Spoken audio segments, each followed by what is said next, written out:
छोटे से अनुची छलांग और काफ़ी सारे दर्शकों के सवाल हमें मिल चुके हैं और मानस सर हमारे साथ जुड़े हुए हैं।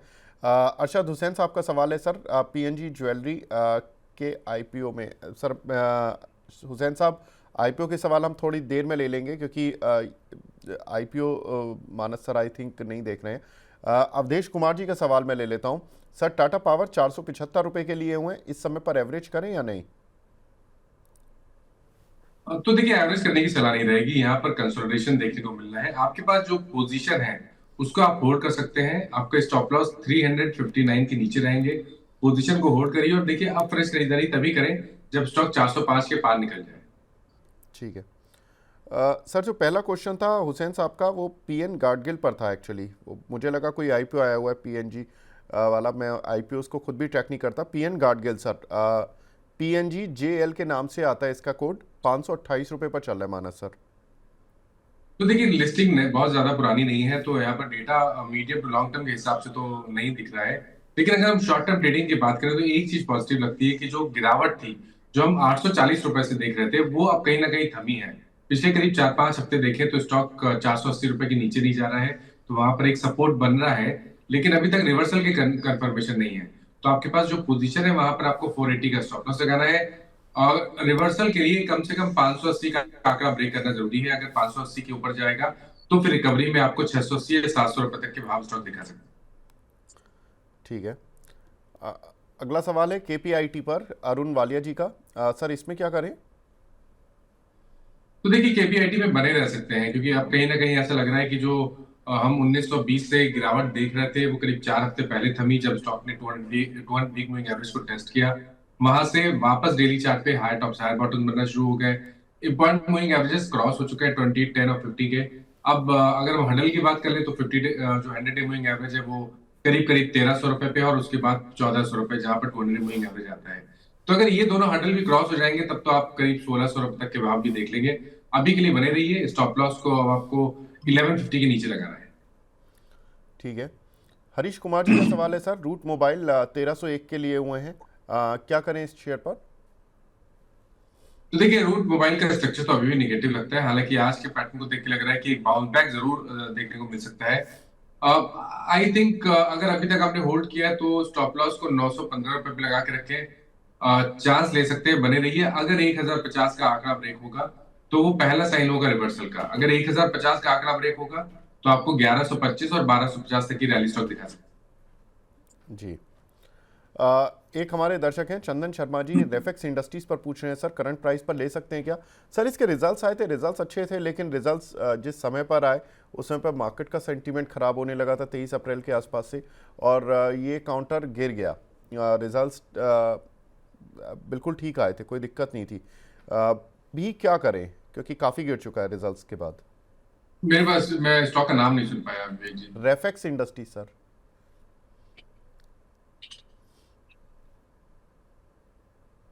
ओके, 407 रुपए के आसपास के प्राइस चल रहा है। हाँ जी सर, 400 की रेंज वाला। तो देखिए, पिछले 2 हफ्ते में स्टॉक करेक्ट हुआ था, लेकिन 200 डे मूविंग एवरेज पे सपोर्ट लिया स्टॉक ने। और उसी जगह पर जहां पर 200 डे मूविंग एवरेज आता है उसी जगह पे भी ध्यान रखिए 50 वीक मूविंग एवरेज भी आता है। तो ये जो रेंज है 390 से 375 की, वहां पे एक स्ट्रॉन्ग सपोर्ट दिखता है। तो आपको स्टॉप लॉस 375 के नीचे लगा के रखना है, पोजीशन में बने रहिए। अगर 420 के ऊपर निकलेगा तो फिर से जो रिसेंट हाई 490 का था वो लेवल्स वापस टेस्ट हो सकते हैं। ठीक है। अगला सवाल मिला है पॉलिसी बाजार में क्या करें सर, ऊपर जाएगा क्या करंट लेवल से? सूरज जी पूछ रहे हैं। तो देखिए, पॉलिसी बाजार में चांसेस हैं कि यहाँ से आपको एक रैली देखने को मिले, क्योंकि हम काफी समय से करीब 10 दिनों से कंसोलिडेशन देख रहे हैं। ये कंसोलिडेशन 200 मूविंग एवरेज के ऊपर हो रहा है। 1550 पे शॉर्ट टर्म बॉटम बना है, तो 1550 के स्टॉप लॉस से बने रहिए। 1700 से 1720 पे रेजिस्टेंस है। अगर ये रेंज ब्रेक हो जाएगी तो वो एक फ्लैग पैटर्न का ब्रेकआउट होगा और उसके बाद आपको 1900 रुपए तक की रैली स्टॉक दिखा सकता है। ठीक है। अगला सवाल है यहाँ पर सीडीएसएल, सीडीएसएल में क्या करना है सर? तो देखिए, अभी तक तो कोई खास स्ट्रेंथ लग नहीं रही है, बट अगर आपके पास है तो आप पोजीशन को होल्ड कर सकते हैं, क्योंकि डेली चार्ट पे मेरे ख्याल से अभी कुछ टाइम पहले स्टॉक ने 200 मूविंग एवरेज को ब्रेक किया था और हायर टॉप हायर बॉटम का कंफर्मेशन दिया था। स्टॉक करेक्ट हुआ है, लेकिन लोअर लेवल पे 1190 पे एक स्ट्रॉन्ग सपोर्ट दिखता है। इसलिए 1190 के स्टॉप लॉस से स्टॉक को होल्ड कर सकते हैं। आप 1350 1375 की रेंज को ब्रेक करेगा तो नेक्स्ट मूव में ये 1500 या 1550 की रेंज को टच कर सकता है। ठीक है। एक हमारी दर्शक है निहारिका कौशिक जी, गुड मॉर्निंग बोल रही हैं। गुड मॉर्निंग मैम, आपका कोई सवाल हो तो प्लीज़ आप भेज दीजिए, मैं उस सवाल को एंटरटेन करूंगा, अमाना सर से जल्दी से पूछ लूँगा। आसिफ पटेल जी का सवाल है सर, JSW एनर्जी 486 रुपये के लिए हुए हैं इन्होंने, अभी क्या करें इस काउंटर पर? तो देखिए 486 पे लिए हैं तो एक शॉर्ट टर्म के हिसाब से स्टॉप लॉस लगा के रखिए 458 के ऊपर, 458 के नीचे। उसके नीचे जाए तो आपको लॉन्ग पोजीशन से निकलना पड़ेगा। ऊपर की तरफ 10 डे मूविंग एवरेज करीब 480 है, फिर 490 पे 20 डे मूविंग एवरेज है। तो ये 480 490 की रेंज को ब्रेक करेगा तभी कोई स्ट्रेंथ देखने को मिलेगी। और अगर ये लेवल ब्रेक हो जाते हैं तो आपको 530 से 540 तक के भाव स्टॉक दिखा सकता है। जी, अगला सवाल है टाटा स्टील पर, इस लेवल पर ले सकते हैं क्या, दीपक गुप्ता जी पूछ रहे हैं। तो देखिए मेटल पे मूव को प्रिडिक्ट करना थोड़ा डिफिकल्ट ही रहता है। हमने हमने हमेशा देखा है न्यूज ड्रिवन ज्यादा मूव देखने को मिलते हैं। बट फिलहाल के लिए क्योंकि 200 मूविंग एवरेज के ऊपर ट्रेड कर रहा है, तो आप पॉजिटिव व्यू ले सकते हैं, लेकिन आपको एक स्टिक स्टॉप लॉस लगाना पड़ेगा 142 का। अगर आप 142 पे स्टॉप लॉस लगा सकते हैं तो पोजीशन बना सकते हैं 152 155 के टारगेट के लिए। ठीक है। एक हमारे दर्शक निहारिका जी ने पूछ लिया फाइनली सवाल, गेल 188 पर है, शॉर्ट टर्म और लॉन्ग टर्म के टारगेट्स बता दीजिए सर, क्या स्टॉप लॉस होगा? तो देखिए 188 पे लिया है तो मेरे ख्याल शॉर्ट टर्म के हिसाब से अगर लिया है तो इनको स्टॉप लॉस तो 184 का ही लगाना है। अगर 184 के नीचे जाएगा तो आपको अपनी पोजीशन से निकलना पड़ेगा। फिलहाल के लिए बने रह सकते हैं क्योंकि 200 मूविंग एवरेज के ऊपर ट्रेड कर रहा है, लेकिन एक प्राइस रेजिस्टेंस है 193 पे। एक बार 193 के ऊपर निकलेगा तो फिर आपको 200 रुपए तक का मूव स्टॉक दिखा सकता है। ठीक है। कृपा शंकर जी पूछ रहे हैं सर, कैनरा बैंक में 98 की बाइंग है शॉर्ट टर्म के लिए, 8 मई को रिजल्ट्स हैं यानी कि आज, कैसा रहेगा सर ये काउंटर? मैं रिजल्ट्स की एक्सपेक्टेशन इनको सर फटाफट से बता देता हूँ, आप चार्ट देखकर बता दीजिए सर प्लीज़। तो देखिए अभी 2 दिन पहले हमने PSU बैंकिंग में वीकनेस देखी थी और कैनरा बैंक भी अपने बॉन्ड मूविंग एवरेज के नीचे फिसला था। कल एक छोटा सा पुल बैक देखने को मिला, लेकिन अभी भी ऊपर की तरफ 95 से लेकर 98 इस रेंज में मल्टीपल रेजिस्टेंस दिखते हैं। तो जब तक 98 के ऊपर नहीं जाएगा तब तक आपको कोई खास स्ट्रेंथ देखने को मिलेगी नहीं। अगर आप पोजीशन को होल्ड करना चाहते हैं तो मेरी राय रहेगी कि 92.50 का स्टॉप लॉस जरूर लगा लें। ठीक है। कैनरा बैंक के नतीजों पर मैं बता देता हूँ कि किस तरह का इस समय आउटलुक है। तो कैनरा बैंक के रिजल्ट्स में सर करीब 11% की ग्रोथ प्रॉफिट में देखने के लिए मिल सकती है YOY बेसिस पर, और वहीं Q-on-Q पर फ्लैट रहेंगे नतीजे, करीब 1.5% का एक्सपेक्टेड है कि प्रॉफिट बढ़ेगा, और नेट इंटरेस्ट इनकम फ्लैट रहेगी। तो नतीजों से कुछ खास उम्मीद नहीं है, लेकिन मानस सर 2 चीज़ें हुई थी इस PSU बैंक्स में। पहले SBI के नतीजे आए लास्ट वीक, उसका इम्पैक्ट देखने के लिए मिला इस वीक में मंडे को। उसके बाद बैंक ऑफ बड़ौदा ने कमर ही तोड़ दी क्योंकि उसका जो रिजल्ट्स आए थे, नेट इंटरेस्ट इनकम काफ़ी कम आया, और उसके बाद उनका नेट इंटरेस्ट मार्जिन्स पर भी थोड़ी प्रॉब्लम थी, ये काउंटर 10% तक टूट गया था। कल जो राहत मिली थोड़ी सी PNB के नतीजों के बाद मिली, जहाँ पर कि नतीजे थोड़े से ठीक थे रिलेटिवली। ये PSU स्पेस कैसा लग रहा है आपको, मतलब SBI, PNB और बैंक ऑफ बड़ौदा? देखिए अभी कुछ हफ्तों पहले इस स्पेस ने बढ़िया प्रदर्शन किया था, लेकिन स्टॉक अगर आप देखें तो ऊपर टिक नहीं पाए। आप देखिए अगर आप निफ्टी PSU बैंकिंग इंडेक्स को देखें तो स्टॉक 20 डे मूविंग एवरेज के ऊपर निकला था। उस टाइम पे हाई टॉप हाई बॉटम बन रहे थे, लेकिन अभी 3 दिन पहले ही जब गिरावट देखने को मिली थी PSU बैंकिंग में तो स्टॉक तो ये इंडेक्स जो है अपने इंपॉर्टेंट मूविंग एवरेज के नीचे फिसल गया। इस टाइम ये 20 200 डे 50 100 डे मूविंग एवरेज के नीचे ट्रेड कर रहा है। अप्रोच कॉशियस रहेगी मेरे ख्याल से। PSU बैंकिंग को अभी अवॉइड करें तो बेहतर रहेगा। और ये भी ध्यान रखें कि थोड़ी सी गिरावट बढ़ी और ये इंडेक्स अगर 6150 के नीचे गया तो आपको कम से कम 300 से 400 पॉइंट तक की गिरावट ये इंडेक्स दिखा सकता है। आई थिंक कॉशियस अप्रोच है और इस गिरावट पे खरीदारी करें। ठीक है। आबिद भाई पूछ रहे हैं सर, इनके पास कुछ शेयर हैं सीएट के 2800 रुपये के भाव के, प्रॉफिट हो रहा है, लेकिन पूछ रहे हैं कि 4000 तक चला जाएगा क्या शेयर? देखिए जितने भी टायर स्पेस के स्टॉक्स हैं वो बहुत ही बेहतरीन लग रहे हैं चार्ट्स पे, और सीएट भी उन्हीं में से एक है मेरे ख्याल से। तो ये तो स्ट्रॉन्गेस्ट स्ट्रक्चर है पूरे टायर स्पेस में, तो बने रहिए। 4000 एक छोटा टारगेट है। अगर आप थोड़ा सा स्टॉक को 6 महीने तक होल्ड करना चाहें तो मेरे ख्याल से आपको 4400 या 4600 तक की रैली भी स्टॉक दिखा सकता है। हालांकि करीब 5-6 दिनों में अच्छी खासी रैली देखने को मिल गई है, तो करेक्शन तो बिल्कुल पॉसिबल है। कभी भी कोई करेक्शन में देखने को मिले तो स्टॉक लोअर लेवल पे अकोमोडेट किया जा सकता है। आपको स्टॉप लॉस 3100 रुपए के नीचे लगाना है। ठीक है। अगला सवाल मिला है हमें अदानी विल्मर पर, विकास चौहान जी का। सर 283 रुपये के लिए हुए इन्होंने 1500 शेयर। क्या करें सर, रुकना चाहिए या निकल जाना चाहिए इस काउंटर से? देखिए, क्योंकि यहाँ पर स्ट्रक्चर नेगेटिव है, तो इसलिए मेरी राय रहेगी कि एक बार निकल जाए तो बेहतर रहेगा। फिलहाल के लिए 255 पे स्टॉप लॉस लगा लें। एक छोटा सा उछाल मिले और 270 के आसपास आए, जहां पर 20 मूविंग एवरेज है, वहां पर निकलने की कोशिश करनी है और फ्रेश खरीदारी 290 रुपए के ऊपर ही करनी है।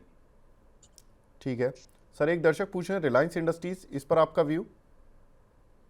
देखिए, अगर आप रिलायंस को होल्ड कर सकते हैं, अगर आप 6-8 महीने के लिए पोजीशन बनाना चाहते हैं, तो बिल्कुल बनाने एक फ्रेश लॉन्ग लेना चाहिए, क्योंकि स्टॉक 3-4 दिनों में करेक्ट हुआ था। उससे पहले हमने बहुत ही स्मार्ट रैली देखी थी। जिस तरह की रैली और जिस तरह का ब्रेकआउट हमने वीकली और मंथली चार्ट पे देखा है, उसके हिसाब से तो 1600 रुपए के टारगेट बनते हैं। मेरी राय में तो यहाँ पर एक लॉन्ग पोजीशन बनानी चाहिए 1340 के स्टॉप लॉस। ठीक है।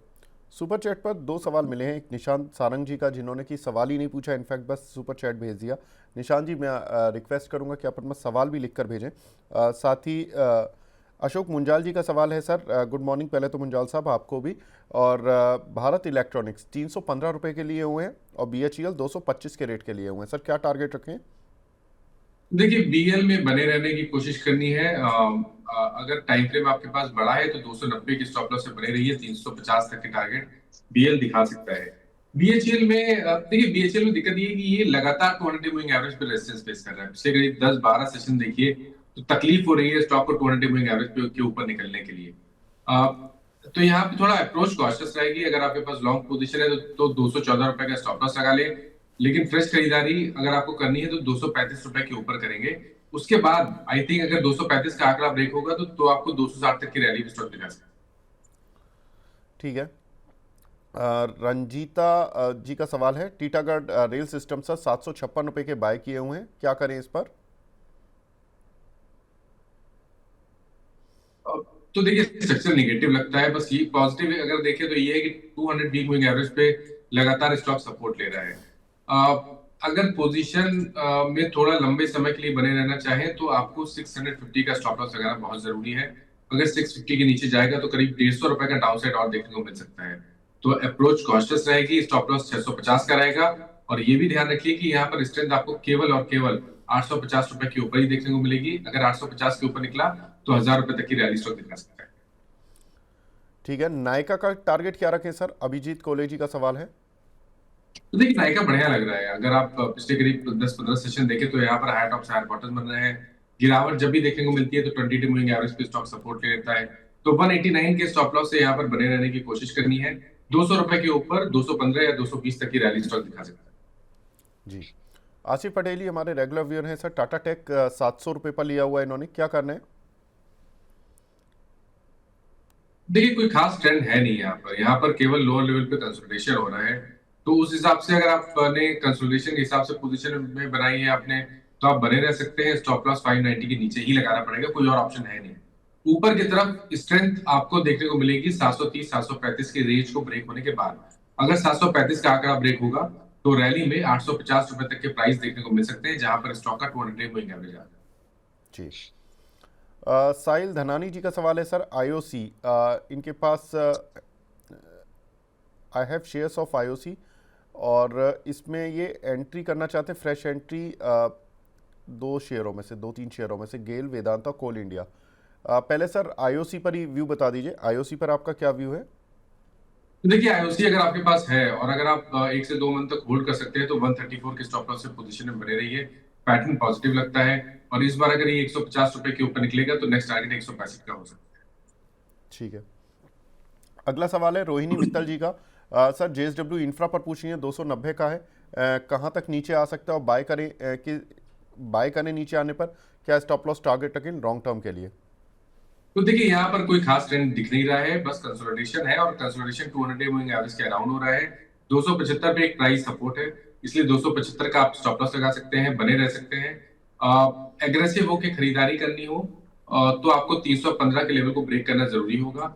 अगर 315 के ऊपर निकलेगा तभी आपको नेक्स्ट मूव में 350-360 की रेंज स्टॉक दिखाएगा। ठीक है। और सर गेल, वेदांता और कोल इंडिया, इन तीनों में से कोई बाय करना हो तो कौन सा ठीक रहेगा?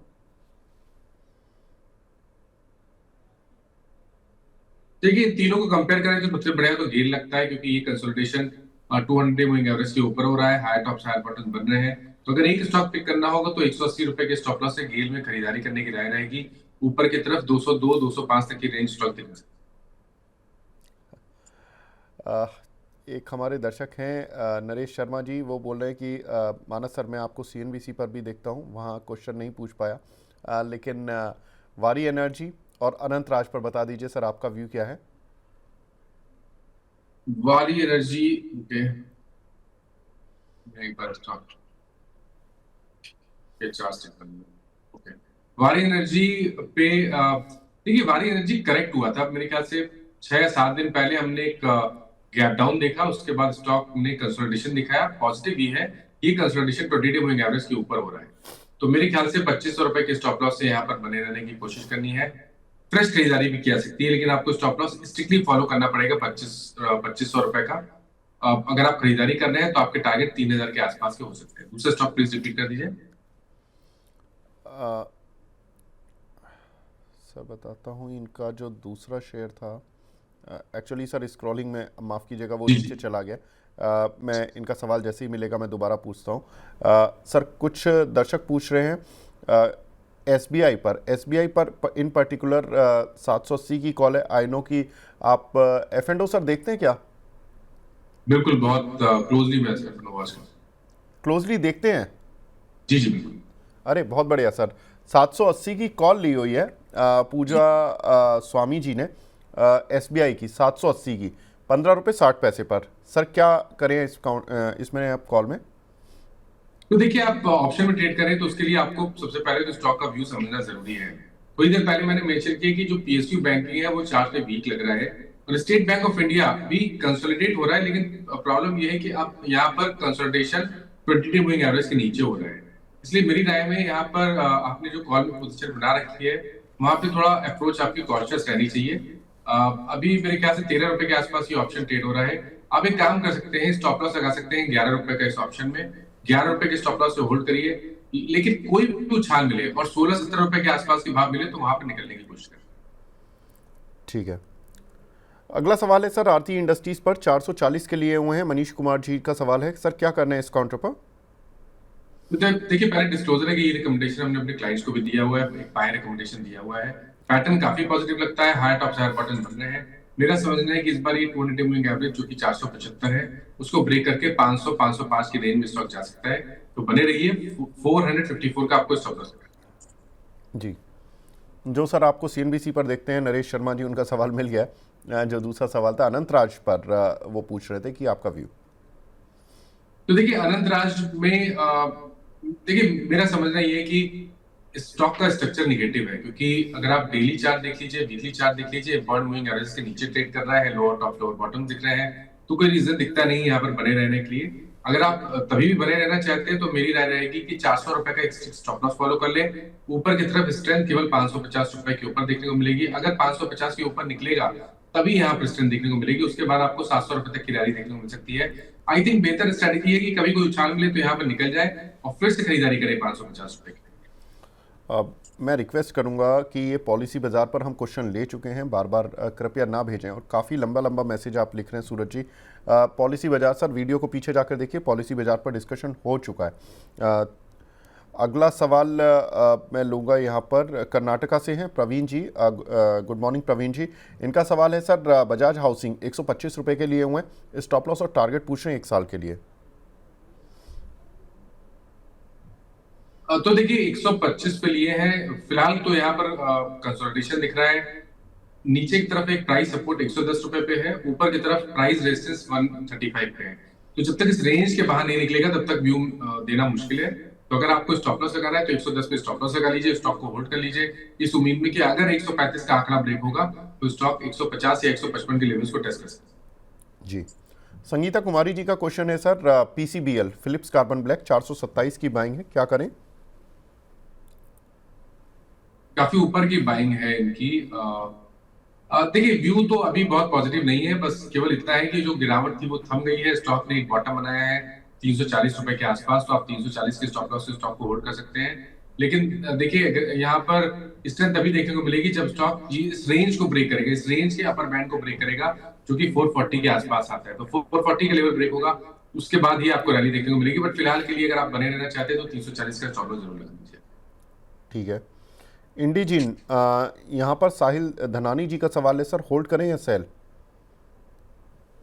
इंडी जिन, GENE, INDGN के नाम से सर कोड आता है, 565 रुपये का शेयर है।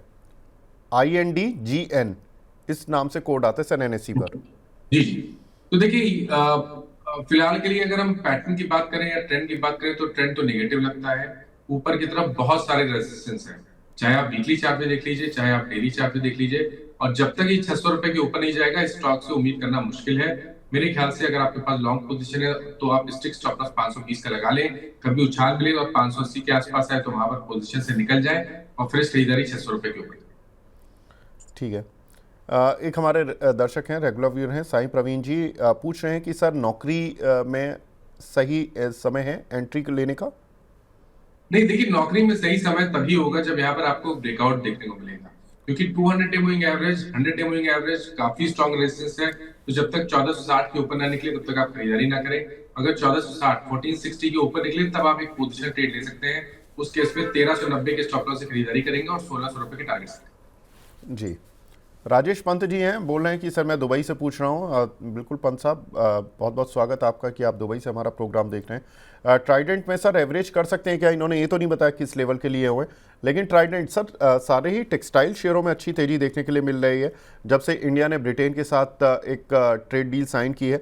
और ज़्यादातर टेक्सटाइल शेयर कल भी और आज मिलाकर करीब 15 से 20% तक चल चुके हैं। ट्राइडेंट पर आपका राय सर? देखिए चांस ले सकते हैं, क्योंकि यहाँ पर high top higher bottom daily chart पे बनने लगे हैं। एक रेजिस्टेंस है 29 रुपए पे, जहां पर 100 डे मूविंग एवरेज और 20 वीक मूविंग एवरेज आता है। एक बार ये 29 रुपए के ऊपर निकलेगा तो आपको कम से कम 32 और उसके ऊपर 35 रुपए तक के भाव दिखा देगा। तो एक स्ट्रेटेजी तो ये रह सकती है कि आप 29 रुपए के ऊपर खरीदारी करिए और 27 रुपए का स्टॉप लॉस लगा लीजिए। और दूसरी स्ट्रेटेजी ये है कि अगर आपके पास लॉन्ग पोजीशन है तो अभी के लिए फिलहाल 26 रुपए का स्टॉप लॉस लगाइए। जब 29 के ऊपर निकले तब आप स्टॉप लॉस को रिवाइज करके 27 पे लगा सकते हैं। जी।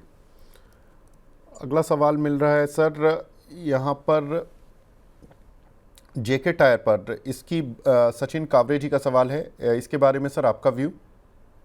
देखिए जैसे मैंने थोड़ी देर पहले मेंशन किया कि जो टायर स्टॉक्स हैं वो सभी स्टॉक बहुत ही बढ़िया लग रहे हैं। सबसे बढ़िया तो उसमें सीआईटी है, लेकिन अगर जेके टायर की बात करें तो यहाँ पर भी आपको हाई टॉप हायर बॉटम दिखेंगे। 200 डे मूविंग एवरेज 345 रुपए पे आता है, लेकिन पैटर्न जिस तरह का है और जिस तरह के वॉल्यूम से पिछले 7 दिनों से देख रहे हैं उसको देख के लग रहा है कि 345 का आंकड़े को ब्रेक करके 380 रुपए की तरफ स्टॉक जाने की कोशिश करेगा। तो आई थिंक यहाँ पर बिल्कुल बने रहिए, 320 रुपए का स्टॉप लॉस करेगा। ठीक है। अशोक जी का सवाल है सर, एनबीसीसी शॉर्ट और लॉन्ग टर्म के टारगेट्स बता दीजिए प्लीज। देखिए लॉन्ग टर्म के लिए अभी एनबीसीसी पे कोई कॉल लेना मुश्किल है मेरे लिए, क्योंकि एनबीसीसी में मीडियम टू लॉन्ग टर्म का ट्रेंड तभी बुलिश होगा जब स्टॉक 105 रुपए के ऊपर निकलेगा। शॉर्ट टर्म के हिसाब से आप बने रह सकते हैं, अपने पोजीशन में 90 रुपए का स्टॉप लॉस लगा लीजिए। 105 के आंकड़े पे ही आपको टारगेट सेट करना है शॉर्ट टर्म के लिए। और अगर 105 पे नजर रखिए, अगर वहां वो लेवल निकल जाते हैं, वो क्रॉस हो जाता है, तब तो आपको 130 135 की रेंज में स्टॉक दिखा देगा। जी। एक हमारे दर्शक हैं आर वाघेला जी, अदानी ग्रीन किस लेवल पर बाय कर सकते हैं सर, इस पर पूछ रहे हैं। अदानी ग्रीन नहीं, इस लेवल बाय नहीं कर सकते मेरे ख्याल से। तो यहाँ पर ब्रेकआउट का इंतजार करिए। अगर 1000 रुपए के ऊपर निकले तभी खरीदारी करेंगे, फिर 900 रुपए के स्टॉप लॉस से 1200 रुपए के टारगेट सेट करेंगे। ठीक है। एक हमारे दर्शक हैं नीरज कुमार जी, वेदांता पर पूछ रहे हैं सर, 470 के लिए हुए, एवरेज कब करूं? तो देखिए ये एवरेज करने का सही समय नहीं है, एवरेज आपको ब्रेकआउट पे करना है। 430 रुपए का लेवल ब्रेक हो, 200 मूविंग एवरेज के ऊपर निकले तब आप और खरीदारी करिए, फिर 400 रुपए का स्टॉप लॉस लगा लीजिए। फिलहाल के लिए जो पोजीशन है वहां पर आप अभी के लिए 380 रुपए के स्टॉप लॉस से पोजीशन को होल्ड कर सकते हैं। ठीक है। अगला सवाल है लॉन्ग टर्म के लिए, वरुण जैन जी पूछ रहे हैं सर, 5 बेस्ट स्टॉक बता दीजिए जिनमें कि इन्वेस्ट करके 5 साल के लिए डाल सकते हैं। देखिए लॉन्ग टर्म के लिए अगर हम 1 साल के हिसाब से बात करें तो कुछ स्टॉक मेरी नजर में है जो लॉन्ग टर्म के हिसाब से अच्छे लगते हैं, जिसमें से दो तो बैंकिंग स्टॉक है, एचडीएफसी बैंक और आईसीआईसीआई बैंक। यहाँ पर आप 1 से 1.5 साल के लिए निवेश करके चल सकते हैं। उसके अलावा अगर बात करें तो इंडिगो एक बढ़िया स्टॉक है जो करेक्ट हो रहा है, लेकिन ये एक बहुत ही बढ़िया स्टॉक है जो आप अगर 1 से 1.5 साल के लिए रखेंगे तो बढ़िया रिटर्न मिल सकते हैं। इसके अलावा केमिकल क्षेत्र में एसआरएफ पे ध्यान दीजिए, क्योंकि ये भी लॉन्ग टर्म चार्ट पे स्टॉक ने ब्रेकआउट दिया है, वहां पर भी आप खरीदारी करके चल सकते हैं। तो 4 स्टॉक ये हो गए। एक स्टॉक मेरी नजर में है जो नॉर्मली हम लोग बात नहीं करते, लेकिन अब वहां पर स्ट्रेंथ दिखने लगी है, वो है सीएससी का। देखिए सीएससी में 235 के लेवल को टेस्ट करने का पोटेंशियल है आने वाले 1 साल में। तो आप वहां पर भी 1 साल के हिसाब से पोजीशन लॉन्ग टर्म के लिए बना सकते हैं। बिल्कुल। तो 5 साल के लिए नहीं, लेकिन 1-2 साल के लिए सर ने कुछ एक स्टॉक्स आपको बता दिए हैं जैन साहब, जहाँ पर कि आप इन्वेस्ट कर सकते हैं। सोनाली गावरी जी का सवाल है सर। Good morning. पहले तो सोनाली जी, शिपिंग कॉरपोरेशन 300 शेयर है इनके पास 285 के रेट के, सर अभी क्या करना है इस काउंटर पर?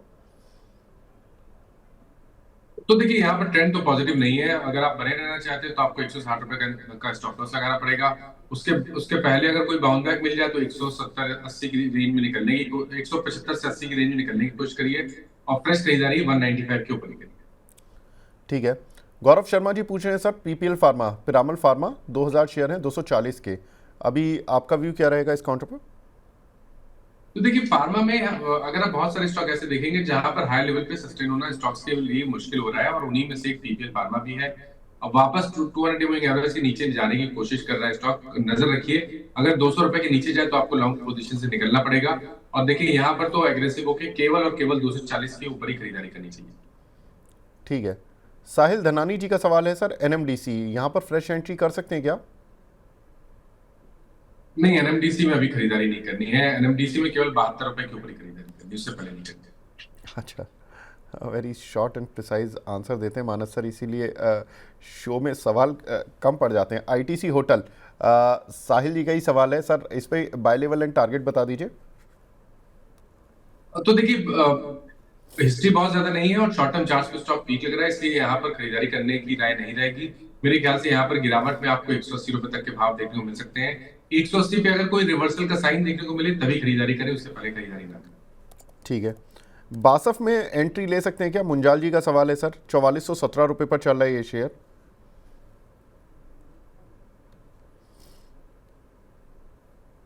बासफ में एंट्री नहीं ले सकते हैं। एंट्री लेने के लिए तो आपको 4750 के लेवल्स को ब्रेक करने का इंतजार करना है। अगर 4750 के ऊपर निकले तभी खरीदारी करें। ठीक है। ओशीडी के नाम से एक आईडी बना हुआ है सर, आईआरबी इंफ्रा 65 रुपये पर बाय किया हुआ है, होल्ड करें या सेल करें? 1 साल का विजन है। होल्ड कर लीजिए, क्योंकि देखिए जो करेक्शन था वो मेरे ख्याल से कंप्लीट हुआ है। 200 वीक मूविंग एवरेज पे स्टॉक ने सपोर्ट लेने की कोशिश की है, शॉर्ट टर्म बॉटम बनाने की कोशिश की है।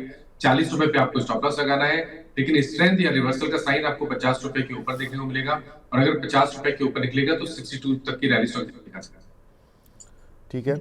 लकी खोकर जी का सवाल है, अदानी एनर्जी सॉल्यूशन में क्या करें सर, 847 की बाइंग है सर। जब से ये 2 दिन के भारत पाकिस्तान का प्रॉब्लम हुआ तब से ये काउंटर ऊपर से काफ़ी तेज़ी से नीचे आया, लेकिन चला भी बहुत अच्छा था, इसी वीक में ही चला था जब एक दिन अदानी स्टॉक्स चले थे। 847 की बाइंग है, क्या करना है सर? देखिए स्टॉप लॉस लगा लीजिए आप अपनी कॉस्ट के पास में 845, जहां पर 20 वीक मूविंग एवरेज आता है, और उसी जगह पर 100 वीक मूविंग एवरेज, माफ करिएगा 847 नहीं, ये 837 का स्तर है। 837 के नीचे आपको स्टॉप लॉस लगा के चलना है। फिलहाल के लिए होल्ड करिए, लेकिन अगर अब 900 रुपए के ऊपर निकलेगा तो फिर नेक्स्ट मूव में आपको 1000 या 1025 तक की रैली देखने को मिल सकती है। ठीक है। रीना परमार जी हैं, हमारी रेगुलर व्यूअर हैं सर, जुबिलेंट फूड 755 के लिए लिए हुए हैं इन्होंने शॉर्ट टर्म के लिए, होल्ड करें या एग्जिट? होल्ड कर लीजिए, 695 का स्टॉप लॉस लगा लीजिए। पहला टारगेट 725 रुपए रहेगा, लेकिन अगर 725 के ऊपर निकलेगा तो 750 से 755 तक की रैली स्टॉक दिखा सकता है। ठीक है। निशाद सारंग जी पूछ रहे हैं सर, ज्योति सीएनसी, इसका टारगेट बता दीजिए। टारगेट बढ़िया है, 1350 रुपए तक के टारगेट देखने को मिल सकते हैं। आपके पास जो पोजीशन है वहां पर बनी रहिए। स्टॉप लॉस आपको 1130 रुपए के नीचे लगेगा। जी। काफ़ी सारे दर्शक जो नायका पर सवाल पूछ रहे हैं, मैं बता दूं उनको कि हम ऑलरेडी इस सवाल को डिस्कस कर चुके हैं। अगला सवाल है अभिजीत कॉलेज का, ब्लू स्टार सर 1648 की बाइंग है, टारगेट बता दीजिए प्लीज़। नहीं देखिए, टारगेट नीचे की तरफ दिखते हैं, ऊपर की तरफ नहीं दिखते हैं, क्योंकि स्ट्रक्चर वीक है, लोअर टॉप लोअर बॉटम बन रहे हैं। कॉशियस अप्रोच रहनी चाहिए। 1600 रुपए के नीचे गया तो आपको 1475 तक का क्रैक देखने को मिल सकता है। ठीक है सर। वैसे टाटा पावर हमने एक डिस्कस कर चुके हैं ये शेयर, लेकिन वो सवाल था 470 पर जिन्होंने लिए हुए थे। अभी गौतम पाल जी ने 1800 शेयर लिए हुए 385 पर। सर मिड टर्म का इनका व्यू है, क्या करें इसमें? तो देखिए, अगर आपने मिड टर्म के हिसाब से लिया है तो आपको स्टॉप लॉस 360 रुपए के नीचे ही लगाना है, उसके अलावा कोई ऑप्शन है नहीं। तो 360 के स्टॉप लॉस से आप बने रह सकते हैं। 385 से 390 की रेंज को ब्रेक करेगा तो करीब 410 तक की रैली स्टॉक दिखा सकता है। ठीक है। IDFC फर्स्ट बैंक सर 68 की बाइंग है, क्या वहाँ तक जा सकता है? तो देखिए, आईडीएफसी फर्स्ट बैंक मेरे रिकमेंडेशन में भी है आज। आईडीएफसी फर्स्ट बैंक में एक फ्लैग पैटर्न का ब्रेकआउट हो रहा है, जिसके टारगेट 76 रुपीज के आसपास के आते हैं। तो पोजिशनली स्टॉक को होल्ड किया जा सकता है। 66 रुपीज का माफ करिएगा, 65 रुपीज का आपको स्टॉप लॉस। जी मानस सर, वैसे तो आई नो कि आपका टाइम लिमिट 11:30 पार हो चुका है सर। आई वुड रिक्वेस्ट अगर आप 2-3 मिनट एक्स्ट्रा दे सकें तो हमें। जी जी, बिल्कुल बिल्कुल। Thank you sir. एक हमारे दर्शक हैं सर, अब APL अपोलो से एग्जिट कर रहे हैं, ज्ञानचंद जी हैं। APL अपोलो से एग्जिट करें या रिटेन करें? सर कल ही इसके रिजल्ट्स आए थे आई थिंक, और रिजल्ट्स ठीक ठाक थे। क्या लग रहा है सर इस काउंटर पर? तो देखिए, ये स्टॉक ने एक बहुत ही बढ़िया फ्लैग पैटर्न का ब्रेकआउट कर ही दिया है, जिसके टारगेट 1800 रुपए के आसपास के आते हैं। मेरी राय रहेगी कि यहाँ पर बने रहिए, लेकिन स्टॉप लॉस को अब रिवाइज करके 1600 रुपए के नीचे लगा लें। बिल्कुल। कंपनी के रिजल्ट्स आए थे कल, 4766 करोड़ से बढ़कर कंपनी का रेवेन्यू 5500 करोड़ रुपए के पार रहा, और साथ ही नेट प्रॉफिट 170 से बढ़कर 293 करोड़ रुपए रहा। तो काफ़ी अच्छे नतीजे कहे जा सकते हैं। ऑपरेटिंग प्रॉफिट भी कंपनी का ठीक बढ़ा है, क्योंकि इनका जो ऑपरेटिंग प्रॉफिट था वो 280 करोड़ था, वहाँ से बढ़कर 414 करोड़ रुपए आया। Very nice results. Rajesh sir पूछ रहे हैं सर HAL और इंडसइंड बैंक, इन पर आपका व्यू? तो देखिए, एचएएल में आप अगर आपके पास पोजीशन है तो आप बने रहिए, क्योंकि medium to long term chart बढ़िया लगते हैं। आप 3 से 6 महीने का टाइम फ्रेम रख के चलिए। 4150 का स्टॉप लॉस लगा लीजिए। 5000 के टारगेट आपको एचएएल में देखने को मिल सकते हैं। दूसरा स्टॉक क्या था सर दूसरा था इंडसइंड बैंक। इंडसइंड बैंक। तो देखिए, इंडसइंड बैंक में थोड़ा अप्रोच कॉशियस रहेगी, क्योंकि देखिए पुल बैक देखने को मिला है, लेकिन अभी भी स्टॉक 20 वीक मूविंग एवरेज के नीचे ट्रेड कर रहा है। अब आप एक बहुत पास में स्टॉप लॉस लगा लीजिए 790 का। अगर 790 के नीचे इस बार जाए तो आपको लॉन्ग पोजीशन से निकलना पड़ेगा, क्योंकि उस केस में वापस जो रीसेंट लो 650 के थे वो टेस्ट हो सकते हैं। और ये भी ध्यान रखिए कि अब यहाँ पर स्ट्रेंथ केवल 900 रुपए के ऊपर ही देखने को मिलेगी। अगर 900 का आंकड़ा ब्रेक हो तभी यहाँ पर खरीदारी करें। ठीक है। ब्लू स्टार सर 1648 की बाइंग है, इसमें टारगेट बता दीजिए। जैसा मैंने बताया अभी थोड़ी देर पहले बताया कि जी इसमें नीचे की बिल्कुल। तरफ टारगेट है। जी जी, गिरावट देखने के चांसेस ज्यादा दिखते हैं। आई थिंक इसको अवॉइड करें तो बेहतर रहेगा। अगर आपको स्टॉप लॉस लगाना ही है तो 1600 रुपए का स्टॉप लॉस लगा लीजिए। उसके नीचे जाए तो बिल्कुल निकल जाए। ठीक है। एक हमारे दर्शक हैं सर, गुंजन जी हैं, हमारी डेली व्यूअर्स हैं, हुडको 190 के लिए हैं, होल्ड करें या सेल? वो होल्ड कर लीजिए। स्टॉप लॉस लगाइए 204 रुपए का, बने रहिए। अगर 230 के ऊपर निकलेगा तो 250 से लेकर 260 तक की रेंज को स्टॉक दिखा सकता है। लास्ट सवाल सर, गौरव जायसवाल जी का सवाल है। पहले तो नमस्कार कर रहे हैं आपको और मुझे। नमस्कार जायसवाल साहब। इंडो फार्म इक्विपमेंट सर, इनके पास 195 रुपए के पड़े हुए हैं, इसमें आपकी राय मांग रहे हैं। Indo farm equipment sir.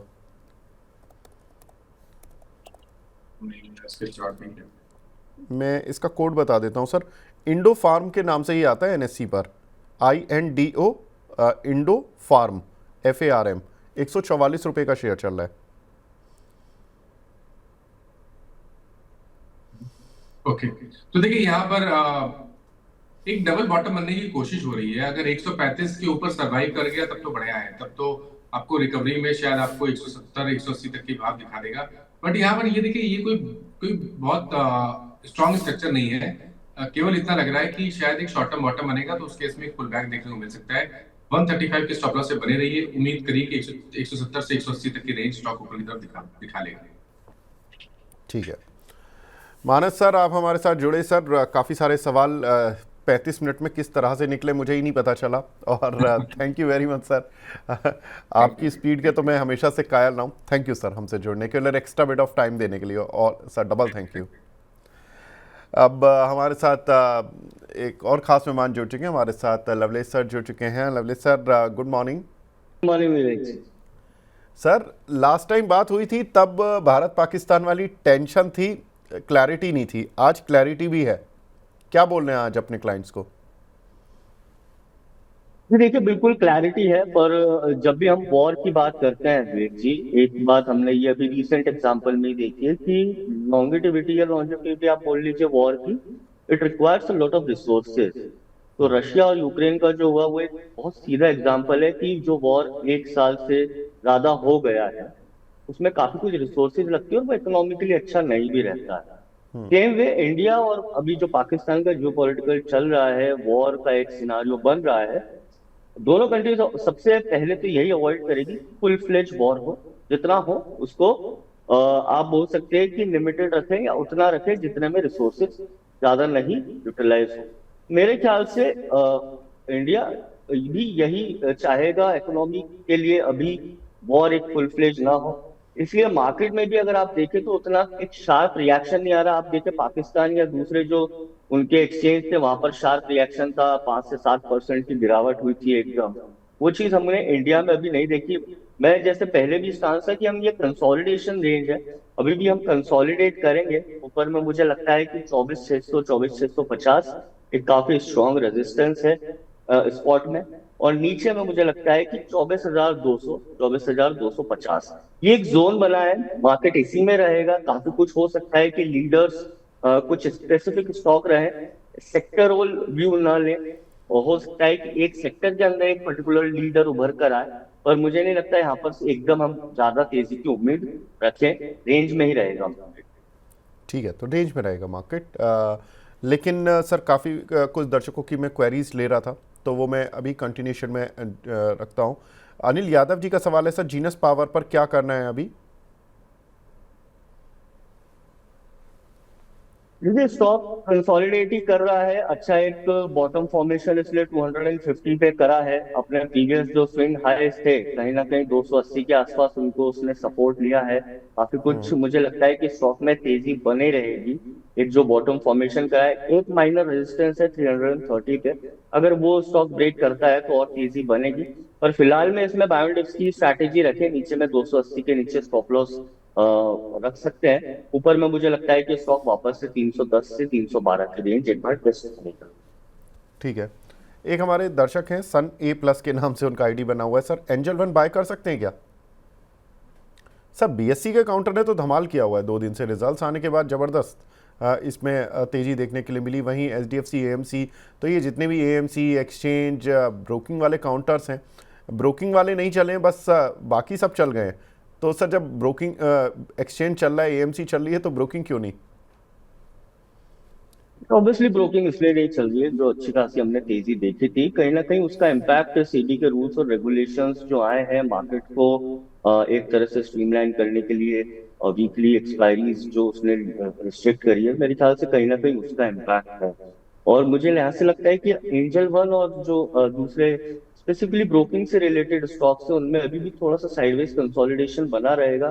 2530 2550 angel one में काफी स्ट्रॉन्ग रेजिस्टेंस है। जब तक इसके ऊपर सस्टेन नहीं करता, मुझे नहीं लगता इस स्टॉक में हमें तेजी देखने को मिलेगी। नीचे मुझे लगता है वापस से 2210 से 2215 के लेवल्स को एक बार टेस्ट करेगा। ऊपर में जब ये 2550 या 2540 का एक लेवल है वो सस्टेन करता है तो हम इसमें फ्रेश बाइंग इनिशिएट कर सकते हैं। हमको समझ में आएगा कि मोमेंटम बन रहा है। पर फिलहाल इसमें मैं अवॉइड की सलाह दूंगा। ठीक है, तो फिलहाल अवॉइड की सलाह इस काउंटर पर रहेगी। साथ ही सर कुछ लोग बार बार यहाँ पर एक मेगा कॉर्प करके कंपनी है, इस पर राय लेना चाह रहे हैं सर। उससे पहले मैं आपसे अशोक लेलैंड पर सवाल पूछूंगा कि अशोक लेलैंड पर क्या करना है? ऑटो स्पेस में हम पहले भी विवेक जी, हमने पिछले हफ्ते भी बात करी थी, लास्ट टाइम भी हम मिले थे तब हमने चर्चा करी थी। मुझे लगता है कि ऑटो स्टॉक्स में तेजी बनेगी और काफी कुछ उनमें मोमेंटम जो है साइडवेज रहा है पिछले 1 से 1.5 महीने में एज कम्पेयर। अगर हम ओवरऑल मार्केट का व्यू लें तो मुझे लगता है ऑटो स्टॉक्स में तेजी बनेगी। जहां तक अशोक लेलैंड की बात है, काफी अच्छा एक बॉटम फॉर्मेशन है 217, और मेरा ये व्यू शॉर्ट टर्म रहेगा आने वाले 1 से 1.5 महीने के लिए। स्टॉक में काफी अच्छा बॉटम है 217 से 220 का। एक बार ये स्टॉक सस्टेन करता है ऊपर में, मुझे लगता है कि वापस अभी इसने जो 231 का लेवल टेस्ट करा था वहां तक जाएगा 231 से 233 का एक जोन है, अगर ये ब्रेक करता है तो स्टॉक फिर अपने जो उच्चतम स्तर है 260, फिर उसकी अवधि थोड़ी सी लंबी हो जाएगी। मैं आने वाले 6 महीने की बात कर रहा हूँ। शॉर्ट टर्म में मुझे लगता है कि अशोक लेलैंड में 230 तक की तेजी होगी। 230 के ऊपर, 31 के ऊपर सस्टेन करता है और एक 10% का हमको उसमें तेजी देखने को मिल सकती है। कार्ड इसकी स्ट्रैटेजी है। ठीक है। एक जो दर्शक बार बार मेगा कॉर्प के बारे में पूछ रहे हैं सर, हम जनरली 10 रुपये के नीचे के काउंटर्स को एंटरटेन नहीं करते हैं। आपने 1 रुपये 65 पैसे का लिया, बहुत अच्छी बात है, लेकिन ये 1-2 रुपये के जो स्टॉक्स होते हैं, पेनी स्टॉक्स होते हैं, इन पे हम गेस्ट की रिकमेंडेशंस नहीं लेते हैं। कोई 10 रुपये के नीचे का अगर कोई शेयर होता है तो कोई रिनाउंड कंपनी होती है तो उस पर एक बार को बात फिर भी कर लेते हैं, लाइक वोडाफोन आइडिया जैसी कंपनियां, जहां पर कि काफ़ी कुछ दर्शक और या इक्विटी काफ़ी बड़ी होती है। पैनी स्टॉक्स पर बात नहीं करते हम। जोम्बोस के नाम से आईडी बना हुआ है सर, अंबुजा में फ्रेश एंट्री लेवल बता दीजिए। देखिए, अंबुजा सीमेंट में ऊपर में एक टॉप फॉर्मेशन हुआ है। मुझे लगता है कि इस स्टॉक में पर्टिकुलरली वीकनेस रह सकती है। ऊपर में इसमें काफी स्ट्रॉन्ग रेजिस्टेंस है 580 से 570 के जोन का। स्टॉक ने दिसंबर में भी वो लेवल टेस्ट करा था, उसके बाद अभी जो तेजी आई है लास्ट महीने भी वो लेवल टेस्ट करा था, पर इसमें ब्रेक नहीं कर पा रहा है। कहीं ना कहीं यही दर्शा रहा है कि अंबुजा सीमेंट में ओवरहेड सप्लाई जो है 570 से 80 के जोन में वो है। मुझे लगता है एक बार और अगर ये नीचे में 525 से 526 का लेवल तोड़ता है और इसमें एक बार गिरावट बन सकती है। अगर आपको इसमें इन्वेस्ट या निवेश करना है, आने वाला आपका नजरिया थोड़ा सा लंबा है, तो मैं आपको सलाह दूंगा नीचे में 480 के नीचे अगर स्टॉक आपको दिखता है, 480 से 470, वो जोन काफी अच्छा है, इसको अवॉइड कर सकते जी। एक हमारे दर्शक हैं व्लॉग विद जागृति के नाम से, इनका आईडी बना हुआ है सर, अल्कली अमाइंस। ये इन्होंने 3200 के भाव के लिए हुए हैं सर। ये शेयर 1722 रुपये चल रहा है, काफ़ी लॉस है ऑफकोर्स। इस काउंटर पर क्या कर सकते हैं ये? विवेक जी, शेयर का नाम क्या बताया था आपने? Alkali alkali amines. Alkaline amines chemicals 1715 रुपए भी जी चल रहा बिल्कुल है। बिल्कुल बिल्कुल और सर। इनकी खरीदी कितने पे है विवेक जी? सब 3200। अरे बहुत ऊपर की खरीदी। और बिल्कुल। स्टॉक में ऐसा हमको कोई अगर हम देखें तो पैटर्न भी नहीं दिख रहा है जहां पर इसमें हमको ऐसा लगता है कि यहाँ से एक मोमेंटम बनना चाहिए। स्टॉक ऑलमोस्ट 2021 से, जब से मार्केट में भी काफी ठीक ठाक रिटर्न दिया है, और 2021 से स्टॉक में अंडर परफॉर्मेंस है और लोअर हाई लोअर लो फॉर्मेशन है। अभी इसने रिसेंटली 1810 के आसपास हायर एक हाई बनाने की कोशिश करी थी, पर उसमें भी फेल हुआ था। और स्टॉक में काफी एक ओवरडू कंसोलिडेशन था, तो मेरे ख्याल से वो हो रहा है। पर मैं इसमें इनको सलाह दूंगा, देखिए आपका निवेश तो बहुत ऊपर है, मैं एवरेज करने की सलाह कभी नहीं दूंगा लूजिंग स्टॉक में। तो आप इसमें बने रहिए, आपका नजरिया थोड़ा सा बढ़ा लीजिए, आने वाले 1 से 2 साल कर लीजिए। एक बार स्टॉक 1820 से 1830 के लेवल के ऊपर सस्टेन करता है, हो सकता है कि प्राइस का जो स्ट्रक्चर है यहाँ पर वो चेंज हो, लोअर हाई लोअर लो का फॉर्मेशन एक रिवर्स हो, एक फॉर्मेशन बने बेस का और एक हायर हाई बनाने की कोशिश करें। तो फिलहाल तो मैं इनको बोलूंगा होल्ड करें और अपना जो नजरिया है थोड़ा सा लंबा करें। ठीक है। जो लोग BEL और SCI पर सवाल पूछ रहे हैं बार बार, मैं उनको बता दूं, ये दोनों ही शेयर हम डिस्कस कर चुके हैं मानस सर से, तो आप प्लीज़ वीडियो को पीछे जाकर देख लें, आपको उत्तर मिल जाएंगे। रेमंड्स पर मैं सवाल ले लेता हूं। हरियाणवी रैम्बो के नाम से एक आईडी बना हुआ है, इन्होंने सर 1658 रुपये के कुछ शेयर लिए हुए हैं, क्या करें अभी इस काउंटर पर? ये प्राइस फॉर्मेशन अच्छा है विवेक जी रेमंड्स का। मुझे लगता है कि स्टॉक में अच्छा एक बेस फॉर्मेशन भी है। 1500 से 1490 का जो लेवल था, काफी अच्छे तरीके से स्टॉक ने सस्टेन करा था। इसमें ब्रेकआउट की भी पूरी उम्मीद है। एक बार स्टॉक 1605 का लेवल ब्रेक करता है तो ऊपर में 1850 तक का टारगेट जा सकता है। रिस्क रिवॉर्ड के हिसाब से भी ठीक ही है। नीचे में 1520 1530 का एक सपोर्ट है, तो इसमें बने रहने की सलाह रहेगी। आप होल्ड करें स्टॉक में। ऊपर में एक बार स्टॉक 1610 के ऊपर निकलता है तो आपको ये स्टॉक 1800 के आसपास देखने को मिल सकता है, जहां आप प्रॉफिट बुक कर सकते हैं। ठीक है। एक हमारे दर्शक हैं एस्टर DM पर पूछ रहे हैं सर, 52 वीक हाई क्रॉस किया, नेक्स्ट 2 साल तक क्या टारगेट हो सकता है इस काउंटर का? जी देखिए, स्टॉक ऑल टाइम हाई पर है। मैं यहाँ पे दर्शकों को बताता हूँ कि जब स्टॉक अपना ऑल टाइम हाई ब्रेक करता है तो वो एक अपने आप में बहुत बड़ा रिफ्लेक्शन होता है कि स्टॉक में पॉजिटिव मोमेंटम है। और सबसे एक पुरानी स्ट्रैटेजी जो ट्रेंड फॉलोइंग हम जिसको बोलते हैं कि एक लंबा ट्रेंड हमको पकड़ना है मार्केट में, तो उसका एक सबसे बड़ा सूचक होता है कि स्टॉक अपने 52 वीक हाई पे सस्टेन करे या ऑल टाइम हाई पे, यहाँ पर तो एस्टर डीएम। तो ऑब्वियसली यहाँ पर अगर आप टारगेट पूछ रहे हैं तो टारगेट तो यहाँ पर स्टॉक हो सकता है कि 4 डिजिट में आप चले जाए, और आपका नजरिया अगर लंबा है तो बहुत ही अच्छी बात है। नीचे में मुझे लगता है कि अगर इसमें स्टॉक में सपोर्ट आप पूछें तो 510 से 480 का काफी अच्छा सपोर्ट है। मैं इसमें आपको बने रहने की सलाह दूंगा। फ्रेश ब्रेकआउट है, वीक मार्केट सेंटिमेंट्स में भी स्टॉक ऑल टाइम हाई पर है, हेल्थ केयर का है, अच्छा स्टॉक है, इसको पोर्टफोलियो में आप बनाए रखें। और नजरिया आपका लंबा है तो आपको मैं यहाँ पर इतना तो बोल सकता हूँ कि आपको 20% से ज्यादा का मुनाफा तो होगा। बिल्कुल। एक हमारे दर्शक हैं सुयश गुप्ता जी, वो बोल रहे हैं कि sir I am watching your show from London and thank you for making this informative show. Thank you so much Suyash ji. और आप इतना दूर से देखते हैं हमारा शो, बहुत बहुत शुक्रिया सर। पारादीप फॉस्फेट पर इनका सवाल है सर, क्या पूछ रहे हैं कि राइट टाइम है बाय करने के लिए? जी मेरे ख्याल से ये स्टॉक 115 से 120 के आसपास था आज से 2 से ढाई महीने पहले। तब भी हमने स्टॉक डिस्कस करा था। लॉन्ग टर्म पिक के हिसाब से मैंने एक रिकमेंड भी करा था कि ये स्टॉक काफी अच्छा है। स्टॉक्स के फंडामेंटल्स काफी अच्छे हैं, 2 डिजिट ग्रोथ है स्टॉक का, काफी एक अच्छा मार्केट सेगमेंट है और वेल स्टैब्लिश्ड कंपनी है। नीचे में हमने ये भी सजेस्ट करा था कि आपको ये स्टॉक 104 110 के आसपास भी मिलता है तो बाय करें। अभी फिलहाल मुझे ऐसा लगता है कि स्टॉक में काफी एक अच्छा रनअप आ चुका है। नीचे में अगर इसमें वो बोलूं तो आपको 130 से 126 का अगर जोन वापस मिलता है प्रॉफिट बुकिंग में, तो स्टॉक में फिर से फ्रेश एंट्री ले सकते हैं। डेफिनेटली बहुत अच्छा स्टॉक है, इसको शॉर्ट टर्म नहीं और लॉन्ग टर्म के नजरिए से देखें, ना कि शॉर्ट टर्म, लॉन्ग टर्म के हिसाब से मुझे लगता है कि स्टॉक में काफी अच्छा पोटेंशियल है रिटर्न्स के लिए। तो इसमें फ्रेश बाई की भी सलाह रहेगी जिस जो जोन बताया, और अगर आपके पास होल्ड है तो बहुत अच्छी बात है, इसमें नजरिया आप लंबा रखें।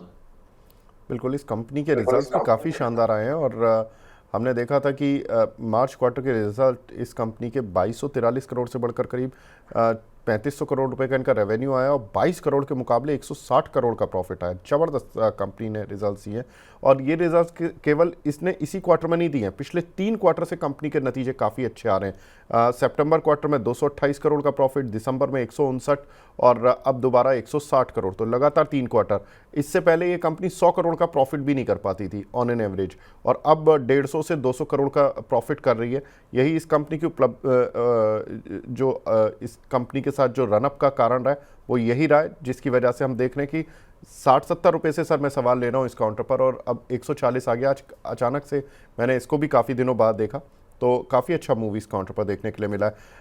एक हमारे दर्शक हैं, ये पूछ रहे हैं सर EMBDL, इस पर राय जानना चाहते हैं। 151 रुपये के इन्होंने शेयर लिए हुए हैं। एम्बेसी डेवलपमेंट सर, ये sir India bull real estate हुआ करता था ना, एम्बेसी डेवलपमेंट्स के नाम से अभी है ये। हाँ हाँ वही। अभी जी 94 जी। रुपये चल रहा है सर, इन्होंने अभी 151 लिए हुए हैं। 94 रुपए चल रहा है विवेक जी। देखिए कंपनी काफी कुछ आप बोले तो स्टॉक के हिसाब से मैं बात करूं यहाँ पे काफी एक स्ट्रॉन्ग कंसोलिडेशन ही है। इनकी खरीदी काफी ऊपर की है। स्टॉक में एक लोअर बॉटम फॉर्मेशन हुआ है 97 के आसपास, वहां से फिर एक रेजिस्टेंस लेके स्टॉक में गिरावट देखने को मिली है। मुझे लगता है थोड़ी सी और वीकनेस रहेगी स्टॉक में, और नीचे में 83 रुपए तक के एक बार लुढ़क सकता है, क्योंकि बिकवाली जो है स्टॉक में काफी स्ट्रांग है, और जब भी स्टॉक रिबाउंड करता है ऊपर की तरफ तो हमको इसमें सेलिंग प्रेशर ही देखने को मिलता है। मैं यहाँ पे सलाह दूंगा कि अगर ये स्टॉक 83 के नीचे जाए तो आप इसमें से एग्जिट हो जाए, क्योंकि काफी लंबा समय दे दिया है ऑलरेडी, और 2021 इनफैक्ट 2017-18 से स्टॉक ने ऐसा कुछ आउट परफॉर्म करा नहीं है। इससे अच्छा आप दूसरे स्टॉक जो हमने डिस्कस करे, अभी पारादीप फॉस्फेट की बात करी, उसने 2 से 3 महीने में 10 से 15% तो दे ही दिया रिटर्न। आप ऐसे स्टॉक में निवेश करें तो मेरे ख्याल से ज्यादा बेहतर रहेगा। इस स्टॉक में मैं आपको एग्जिट की सलाह दूंगा 83 का, या तो आप स्टॉप लॉस लगाएं। ठीक है। रविंद्र सरन जी का सवाल है sir, Birla soft long term के लिए कैसा लग रहा है आपको?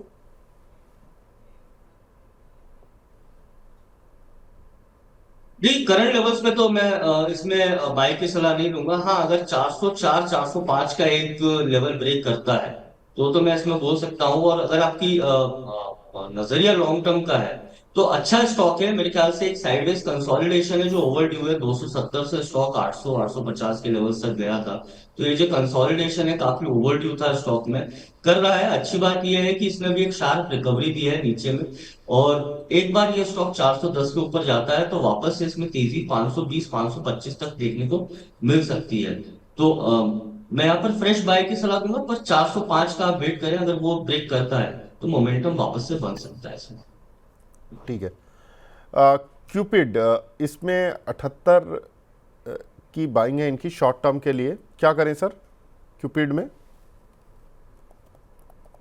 देखिए स्टॉक काफी कुछ लो लिक्विडिटी है। ऑब्वियसली बहुत अच्छा रन अप आया था, अभी एक फ्रेश ब्रेकआउट हुआ है नीचे में, अच्छा स्ट्रॉन्ग बॉटम फॉर्मेशन हुआ है।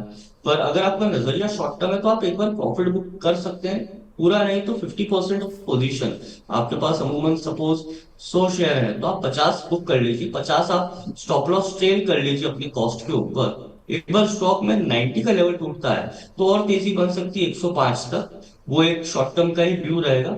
पर फिलहाल मैं आपको एक सलाह दूंगा, 50% पोजीशन के प्रॉफिट बुक कर लें और बची हुई का स्टॉप लॉस आप कॉस्ट के ऊपर लगा लें, ताकि आप पोजीशन जो है आपकी सेफ रहे। 90 के ऊपर फिर से इसमें तेजी बनेगी तो 105 तक का टारगेट रह सकता है। ठीक है। राजीव जी का सवाल है सर, देवयानी में 190 रुपए की खरीद है, क्या करें? देखिए दिव्यानी इंटरनेशनल के साथ रिलेटेड प्रॉब्लम ये है कि स्टॉक बहुत फॉल्स ब्रेकआउट देता है, पहली बात। दूसरी बात, स्टॉक काफी कुछ रेंज में है। 2023 2024 से स्टॉक में हमको तेजी शॉर्ट टर्म में देखने को मिलती है, पर ये स्टॉक एक्चुअली तेजी सस्टेन कर पाता नहीं है। और इसका चार्ट स्ट्रक्चर ही वैसा है। मुझे लगता है कि स्टॉक में अब एक टॉप बन गया है। 185 186 का जो इसने लेवल टेस्ट करा है, मेरे ख्याल से यहाँ पर एक स्ट्रॉन्ग टॉप फॉर्मेशन हो चुका है। अब इस स्टॉक में हमको वापस से नीचे 157 150 की गिरावट देखने को मिलेगी। तो यहाँ पर अगर आपके पास होल्ड है तो मैं एग्जिट की सलाह दूंगा। अगर इसमें बाय करना है फ्रेश एंट्री तो आई थिंक 150 से 155 का लेवल है जहां पर हम फ्रेश बाइंग कर सकते हैं, पर फिलहाल एग्जिट की सलाह है। बिल्कुल सर, आपने सही कहा। मैं इसको 2021 से इसके चार्ट देख रहा था जब से लिस्टिंग हुई है। ये कभी 200 पार करता है और वो महीने लगा देता है उसको पार करने में 200 रुपये का, और वो एक ही महीने में इसको ब्रेकआउट मिलता है, 200 रुपये के पार जाता है ये। और फिर ये अपनी लाइफ जो जीता है ये 150 से 200 रुपये के बीच में जनरली जीता है। तो बहुत ही सुस्त काउंटर है सर। इस पर तो मतलब जो लगाने वाले निवेशक हैं वो काफ़ी फंसे ही रहते हैं।